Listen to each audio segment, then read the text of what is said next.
बोलणार नव्हतो, पण खरी परिस्थिती आता सांगावं लागते. नेत्यासाठी बाटलीनं रक्त देणारे तुम्ही आम्ही, सर नेत्यासाठी बाटलीनं रक्त देणारे तुम्ही आम्ही, आपला सगळा समाज ह्या सरकारच्या पाठीमागं ठामपणे राहिला. पण आज मला एक खंत वाटते, कुठे गेले नेते, कुठे गेले आमदार, कुठे गेले खासदार, कुठे गेले मंत्री? खरं सर आमच्यावर आता कोणी नाही. एक खरं बघायला गेलं तर आमच्यासाठी आता लढणारा एक संघर्ष योद्धा म्हणजे सर आमची एक शेवटची आशा म्हणजे तुम्ही दोघं आहेत. आणि समोरचं जे माकड आहे ते माकड काय म्हणतंय, मी वाघ आहे, मी असा आहे तसा आहे. खरं बघायला गेलं तर पिक्चरचे डायलॉग मारायला ते पाटील एकदम भारी माणूस आहे. अरे डायलॉग आम्हालाही मारता येतात. माझं म्हणणं काय ते मी 2 मिनिटात सांगतो.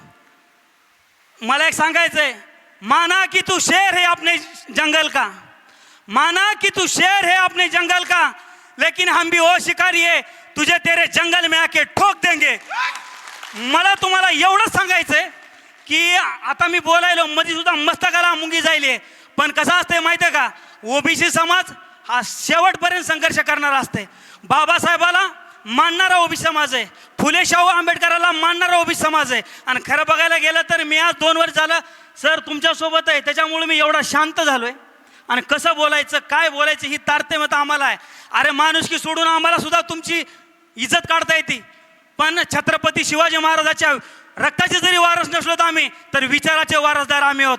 आम्हाला कोणाच्या माया बहिणीवर कोणाच्या वैयक्तिक ह्याच्यावर जाऊन टीका करणं पहिलंही आम्हाला जमलं नाही आणि याच्या पुढं सुद्धा आम्हाला जमणार नाही. पाटील साहेब तुम्हाला कुठं जायचंय तिथं जा, पण याच्यानंतर मला तुम्हाला सांगायचं आहे आणि त्याच्या चेल्याच्या पटायला तर एक सांगायचं आहे, हरामखोरांनो तुम्ही जर तुमची अवकाश सोडून जर आमच्या हाके साहेबाला जर बोलणार असाल तर तुम्ही जीप काय हाणता चालेल, तुमचे टंगडे सुद्धा नका आम्ही जीवन ठेवणार नाहीत. मला बोलण्यासारखं खूप आहे, पण सर मला एक सांगतो, इथं कार्यक्रम भले तुम्ही ना 100-200 आकड्यामध्ये असताल, मी तुम्ही आयोजक असताल त्या आयोजकाला मी खरं धन्यवाद देतो. मी काल सोबत होतो सरांच्या. हा कार्यक्रम चलत ठरलेला आहे आणि तुम्ही एवढ्या संख्येनं आलात. आणि आताच आमचे महाराज म्हणले ओबीसीचा एक मावळा 500-500ला भारी पडतंय. खरं एक सांगू काय, याच्या पुढं एक इतिहास होणार आहे. जसं म्हणतात ना भीमा कोरेगावला 500 महाराणी 25,000 कापले, तसा इतिहास होईल.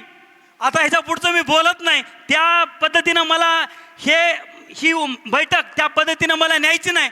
पण मला सांगायचं आहे पाटील साहेब तुम्ही समजून घ्या. आणि मराठा समाजाला मला एक सांगायचं आहे, तुम्ही जे आम्हाला म्हणताय ना आम्ही तुमचा लहान भाऊ आहे, अरे मग आमच्या ताटातलं खाऊ नका ना.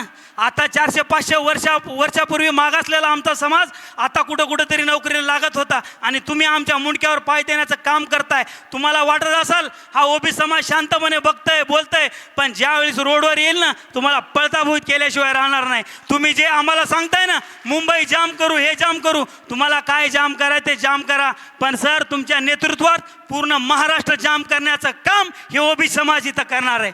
त्याच्यामुळं मी जाता एवढंच तुम्हाला सांगतो, गाफील राहू नका.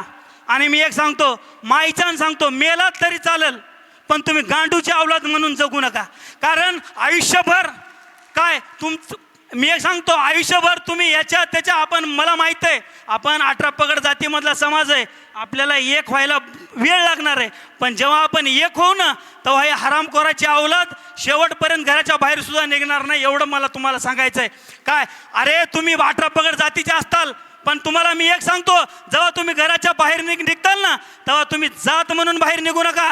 तुम्ही एक ओबीसी म्हणून आणि ओबीसीचा एक संघर्ष योद्धा म्हणून बाहेर निघा, तरच हे आरक्षण टिकल. नसता आता हे सर सांगणार आहेत आरक्षण तर गेल्यातच जमा आहे, पण कुठंतरी राहिलं सायला आरक्षण हे टिकलं पाहिजे. इथून पुढच्या भविष्यामध्ये आपल्या पिढ्याला आरक्षण भेटलं पाहिजे. अरे येणारी पिढी तुम्हा आम्हाला विचारण, हे जेव्हा पाटलाच्या अवलाद आपल्या आरक्षणामध्ये येत होती तेव्हा तुम्ही काय करीत होते, तर आम्ही म्हणलं पाहिजे अरे भले आमच्यानं काही नाही झालं पण रोडवर येऊन आम्ही हाके साहेबासोबत आणि वाघमारे साहेबासोबत लढण्याचं काम केलं. हे सांगण्यासाठी आज बीड जिल्ह्यामध्ये आलोय आणि एवढं बोलतो आणि थांबतो. ओबीसी एकजुटीचा हाके साहेब तुम संघर्ष करो.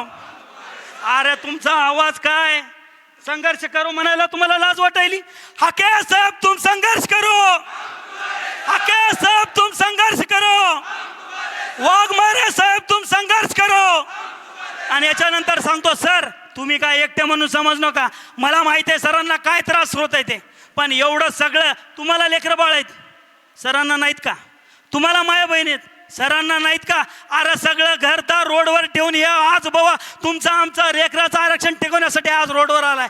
त्याच्यामुळे ह्या माणसाला एकटं पडू देऊ नका. हे माणूस जर एकटा पडला ना तर तुम्हाला तुमच्या तोंडाला काळं लावल्याशिवाय मराठा समाज राहणार नाही. एवढंच बोलतो आणि मी माझे लांबलेलं भाषण थांबवतो. जय हिंद, जय महाराष्ट्र.